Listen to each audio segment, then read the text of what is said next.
Bom dia, meus amados irmãos, mais um EBD, Escola Dominical, hoje, 1º de agosto de 2021.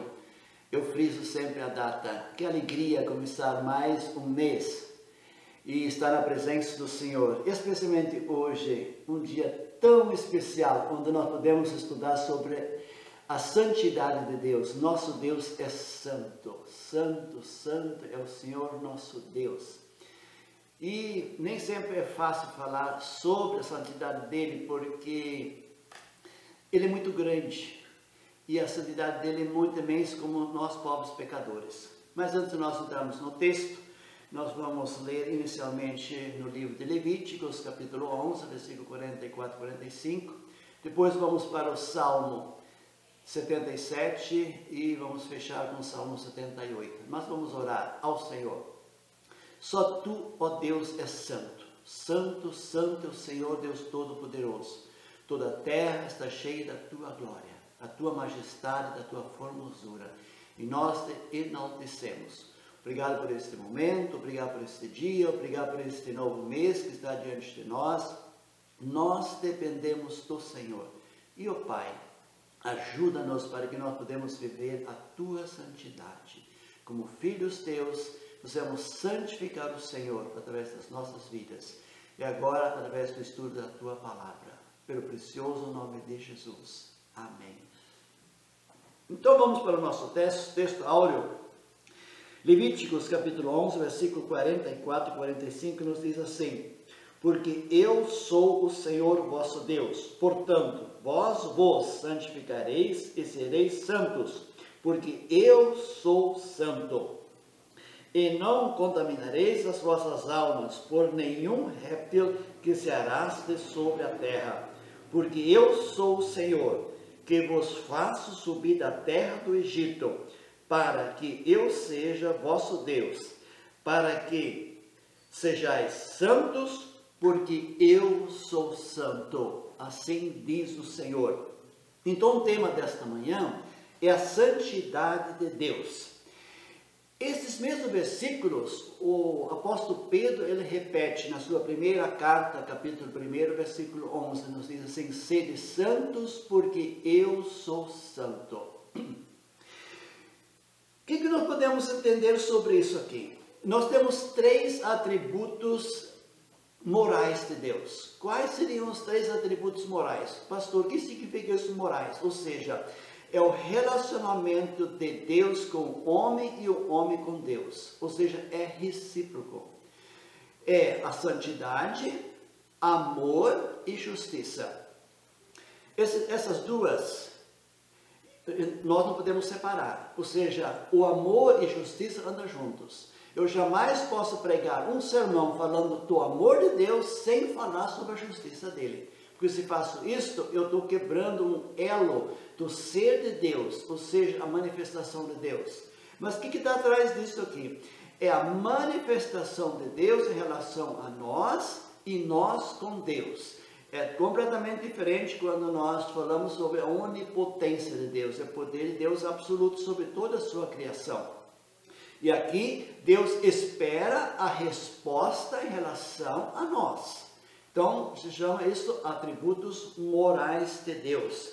Isto é tão sublime. E quando a gente fala sobre santo, santidade, isso nós vem em mente Isaías capítulo 6. A gente jamais pode falar sobre a santidade sem lembrar de Isaías capítulo 6, quando Isaías teve aquele vivo encontro com Deus.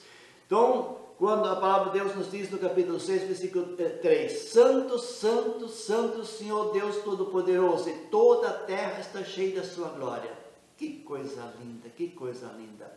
E nós temos um hino no cantor cristão, ou seja, no hinado de culto cristão também, é o hino número 9 do cantor cristão, que, segundo os hinólogos, é o hino mais cantado sobre a face da terra. Eu, como pastor, eu creio nos meus ministérios, é o hino que a gente mais cantou. Santo, santo, santo, Senhor Deus Todo-Poderoso. Então, ele exalta nós pecadores em relação a Deus, a santidade do Senhor.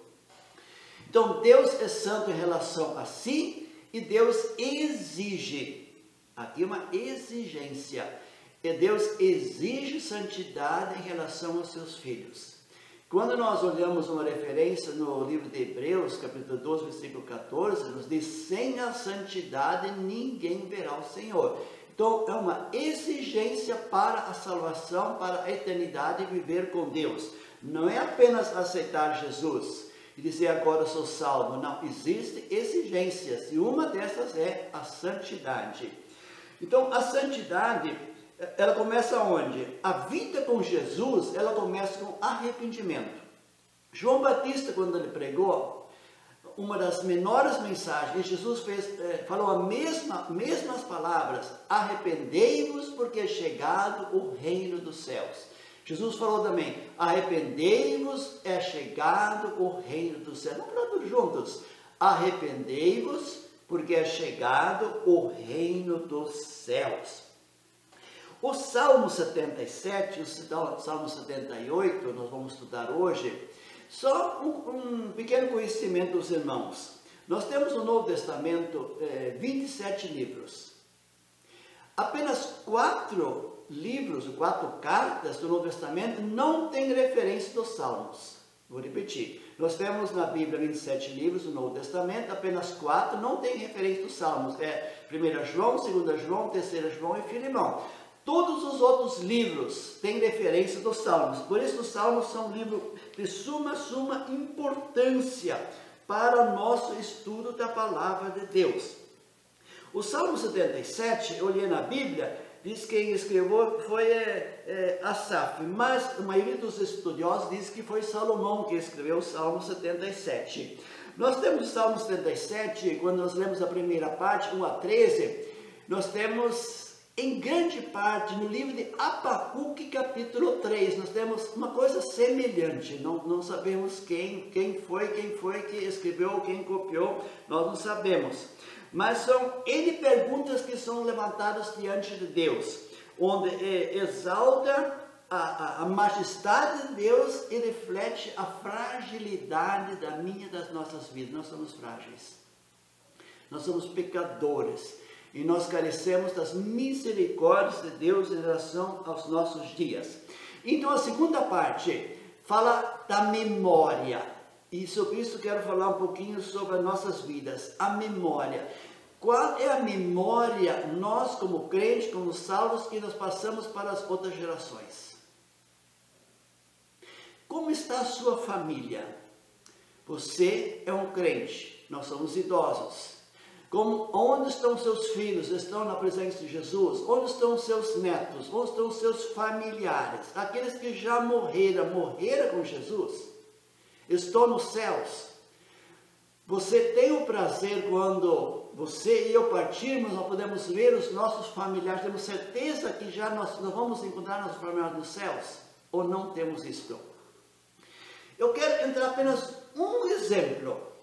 Na década de 70, os nossos presídios, a gente não encontrava ninguém que falava assim: eu já era crente, eu já fazia parte da igreja evangélica.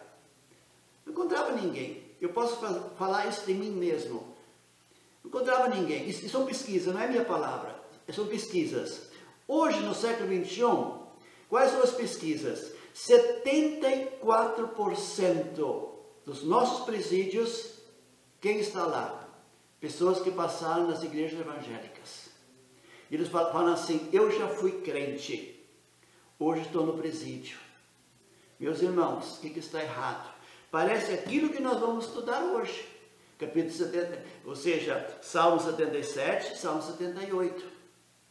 Onde a memória é fraca, onde as pessoas não passaram, não viveram o Evangelho do nosso Senhor e Salvador Jesus Cristo, onde nossas igrejas não se preocuparam profundamente em transmitir a palavra de Deus, em viver Jesus, primeiramente na casa e depois na igreja. Isso podemos ver, nossa equipe que entrega todo sábado o café da manhã, nós encontramos pastores. Ele disse: eu posso pegar minha carteirinha de pastor. Pregadores, pessoas que sabem melhor a Bíblia do que eu, ou talvez como você, mas estão onde? Estão na rua. que está errado. Quem falhou? Lógico, a decisão é individual, mas isso não precisa nos preocupar quando nós lemos esses dois salmos, quando esses dois salmos estão diante de nós. Será que as igrejas evangélicas estão fabricando pessoas para os presídios atuais? Eu quero deixar essa pergunta triste, isso é de chorar. Isso é de chorar. É muito triste. É muito lamentável. Onde estão os nossos jovens? Onde está essa geração que está vindo? Essa geração que futuramente vai estar na frente da igreja. Onde estão eles? Onde estão eles? Qual a importância que nós damos para nossas crianças na casa de Deus? Especialmente agora, questão da epidemia.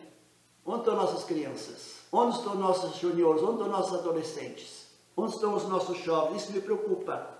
Será que amanhã vamos correr atrás, entregar café porque eles estão na rua? Essa memória que o salmista levanta. Onde está o povo de Deus? Por que o povo de Deus está longe? E vamos então para o Salmo 78. É a história que ele narra aqui, que vem de Moisés até Davi. Ou seja, é um resumo. O que Deus fez e o que o povo fez. É lastimável quando nós lemos isso aqui. Eu li diversas vezes agora esse salmo. É lástima, é de chorar. De toda a obra que Deus fez, de toda a benevolência, de toda a benignidade que Deus fez. Mas, qual foi a resposta do povo? Ingratidão. Qual foi a palavra que o povo deu para Deus? Murmúrio. Quanta gente murmura. Essa semana encontrei uma senhora no shopping. Ela tinha uma camiseta escrita bem grande, gratidão. Meu Deus, parabéns para ela. E ela sorriu. Por quê? Quantas vezes nós deixamos de agradecer? Aliás, uma das meditações que eu li esta manhã também, que a gente não tem olhos para agradecer. Talvez a gente reclama pela casa, talvez é fria, mas a gente esquece aqueles que gostaria de ter uma casa. A gente reclama pela comida, mas a gente esquece aqueles que não têm comida. A gente reclama pelo carro, mas a gente esquece aqueles que não têm carro. A gente reclama pela vestimenta, mas a gente esquece aqueles que não têm para vestir. E somos nós. Essa é a realidade que nós encontramos hoje. Então, vamos lá. Nós encontramos quatro momentos do Salmo 78. A primeira, a benignidade de Deus e a infidelidade do homem. Isso nós encontramos nos versículos de 1 a 12. O salmista começa assim: escutai a minha lei, povo meu, inclinai os ouvidos às palavras da minha boca. Abrirei a boca numa parábola. Proporei enigmas da antiguidade, os quais temos ouvido e sabido, e os nossos pais nós têm contado. O salmista aqui, Asaf, está feliz, porque os pais narraram tudo aquilo que aconteceu. E qual é a mensagem, qual é o recado que nós deixamos para essa geração? Isso me preocupa. Eu oro ao Senhor: Senhor, me faça o instrumento das tuas mãos, que cada dia possa ser uma bênção no meu dia a dia. No versículo 5, porque ele estabeleceu um testemunho em Jacó e pôs uma lei em Israel. Ordenou aos nossos pais que fizesse conhecer aos seus filhos. Este é um dever nosso. Deuteronômio capítulo 6, capítulo 8, Deuteronômio, temos amplamente Deus falando isso. Vocês vão transmitir essa palavra aos vossos filhos. Os filhos precisam estar na casa do Senhor. Isso é lindo. Salmo 127 fala sobre isto. A herança que Deus precisamos cuidar, precisamos zelar sobre isto. Segundo lugar, a glória de Deus que salva e abomina, ou seja, que domina a natureza. Ela está no versículo 12 até o 39. Ou seja, aqui fala claramente. Vamos lá ao versículo 14. Do dia os guiei com a nuvem, e toda a noite com um clarão de fogo. Você sabia, amado irmão, que temos aqui a primeira referência sobre o quê? Ar-condicionado. Versículo 14. Isso temos lá em Êxodo também. Eu gosto de falar sobre isso aqui. Ou seja, o povo estava onde? No deserto. Deserto, de madrugada, é muito fresco. E frio aqui é fichinha. E de dia é muito quente. São os dois extremos. O que Deus fez para o povo aguentar? Ele fez um ar-condicionado. Uma nuvem de dia e um fogo enorme de noite. Mas nós temos uma única palavra na Bíblia, o povo agradecendo a Deus? Não, nunca vi. Senhor, obrigado pelo ar-condicionado que o Senhor me dá. Não vejo nada. E eu? Vamos lá, versículo 16. Fez sair fontes da rocha e fez correr águas dos rios. Nós temos 3 momentos que Deus se manifestou. Deus deu água para o povo, está no versículo 16 que nós lemos. No versículo 24, Deus deu maná, Deus deu alimento. E o versículo 27, Deus deu carne. São 3 coisas básicas: água, o pão cotidiano e a carne. O povo agradeceu? Queridos, como é importante a água. Eu sempre olho para o passarinho quando ele pega a gotinha de água e levanta sua cabecinha e agradece ao Papai do Céu pelo golinho de água que ele conseguiu beber. Nós precisamos ser gratos pelo cuidado que Deus tem, pela sua benignidade, pelo agir, questão da natureza, questão da rocha que brotou água. Essa rocha, lógica, é o Senhor Jesus Cristo. 1 Coríntios capítulo 11, você pode ler isso claramente. Desculpa, no capítulo 10, você pode ler isso claramente. Quanta riqueza esse povo recebeu do Senhor. Será que o povo foi agradecido? Em terceiro lugar, a vitória de Deus sobre os inimigos, capítulo 40 a 45. Nós temos a referência aqui sobre 7 pragas que Deus jogou sobre o Egito, sobre os inimigos do povo de Deus. Só nós lermos aqui. Ou seja, tanta riqueza que Deus fez.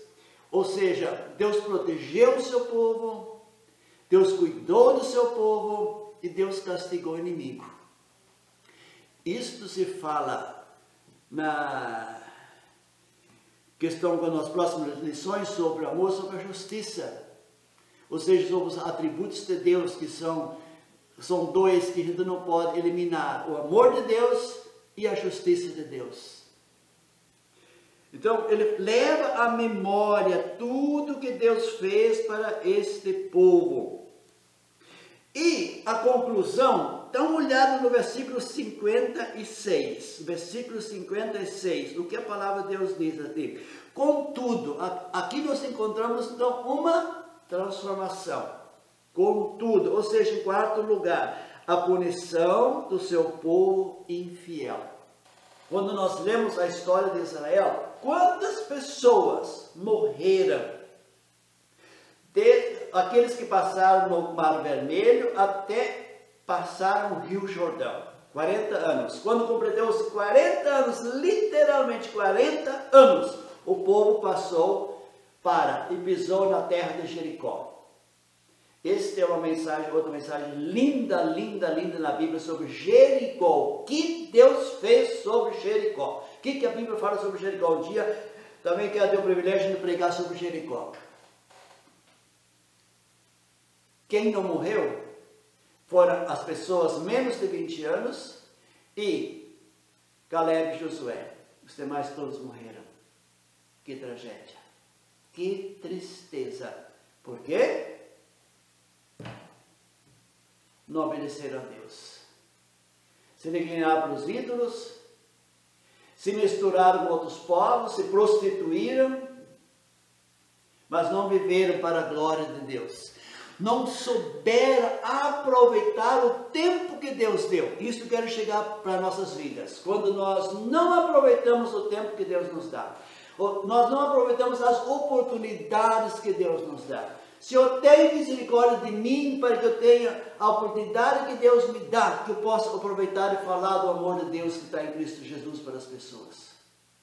Para que a nossa geração possa ser um referencial profundo, impactante para a geração mais nova. Senão, nós estamos vivendo debate. Não faz jus que nós ainda vivemos, se nós não vamos impactar a nossa sociedade que nós estamos hoje. A nossa geração, nós somos responsáveis para impactar aqueles que estão vindo, para que Jesus se faça presente e Jesus seja santificado através dos nossos corpos, através da nossa vida. Mas, como falei na última aula, a gente não pode fechar o Antigo Testamento sem voltar para o Novo Testamento. Nós temos na Bíblia um imperativo: sede santo, porque eu sou santo. Como eu falei, a santificação faz parte, tem que fazer parte da nossa vida, ou seja, falar não para o pecado e sim para Jesus. Isso todo dia precisa acontecer na minha e na sua, nas nossas vidas. Sede santos. Vamos olhar um pouquinho sobre Jesus. Quando nós olhamos Jesus, Lucas capítulo 1, versículo 35, quando o anjo está falando com Maria, o anjo diz para Maria, ele será santo, ele é santo.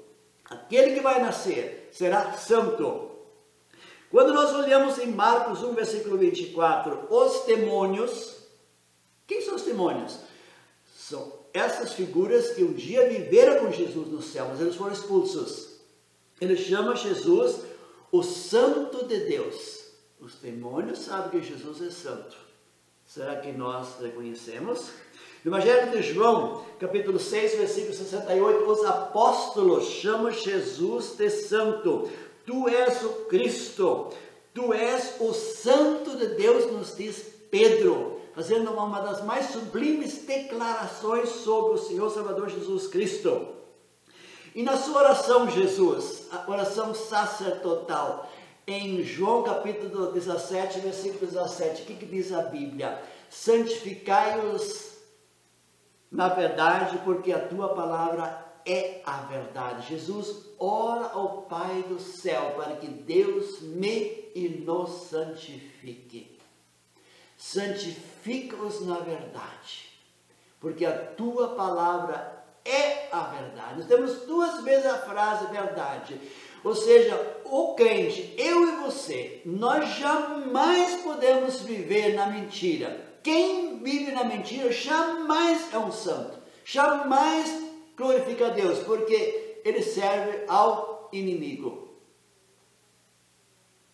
Vamos para frente. Em Atos 3, versículo 14, o querigma, ou seja, o anunciado da igreja primitiva, Pedro prega.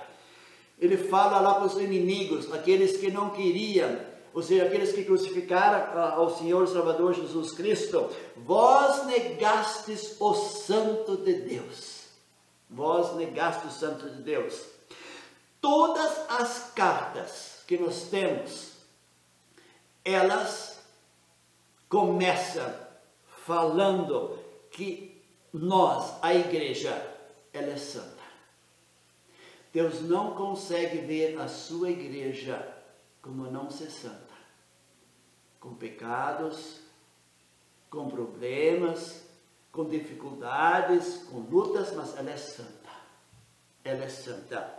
Eu quero ler apenas uma, ou seja, a primeira carta que nós encontramos, Romanos capítulo 1, versículo 7, diz assim: a todos os que estão em Roma, amados de Deus e chamados santos, a todos que estão em Roma, amados de Deus e chamados, nós somos chamados por Deus. Deus me chama Erno, você é santo. Eu não sou santo em relação a mim, mas Deus, através da cruz de Jesus, através do sangue de Jesus, Ele me vê alguém santificado e vê você da mesma maneira santificado. Qual deve ser o meu, o nosso compromisso? numa profunda posição de viver uma vida santa diante do Senhor e glorificar a Deus através das nossas vidas. Por isso a palavra de Deus nos diz: sede santos, porque eu sou santo. E o livro de Apocalipse, capítulo 22, versículo 11, ele fecha então: quem é santo se santifica mais. Esse é um apelo imperativo também, ou seja, todos os santos, cada dia precisamos orar. Essa frase eu vi semana passada de um pastor que eu admiro muito. Ele já não está mais aqui na terra, ele já partiu, mas ele ainda continua falando. Ele disse: todo dia, na manhã da nossa oração, precisamos pedir: Senhor, ajuda-me para que eu possa levar uma vida santa, uma vida consagrada ao Senhor, que eu possa santificar a meu Deus através do meu agir e do meu viver, e do meu pensar, e do meu falar, e do meu cultuar. Que Deus nos abençoe. Deus é santo. Ele exige que eu e você levamos uma vida santa todos os dias da nossa vida aqui na terra. Vamos orar. Pai Santo, Deus do amor e Deus da justiça, santificado seja o teu nome. O teu reino está aqui na terra. A tua palavra é a verdade.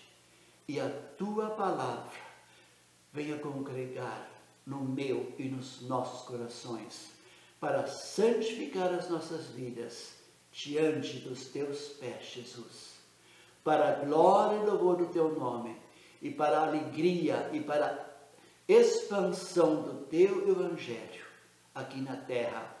Ó Deus, visita as nossas famílias, visita os nossos familiares, que ninguém esteja fora do teu reino, Senhor, mas que todos, pela tua infinita misericórdia e graça, possam chegar-se a Cristo Jesus, o nosso Senhor. Obrigado por este dia, obrigado por este mês que estamos iniciando.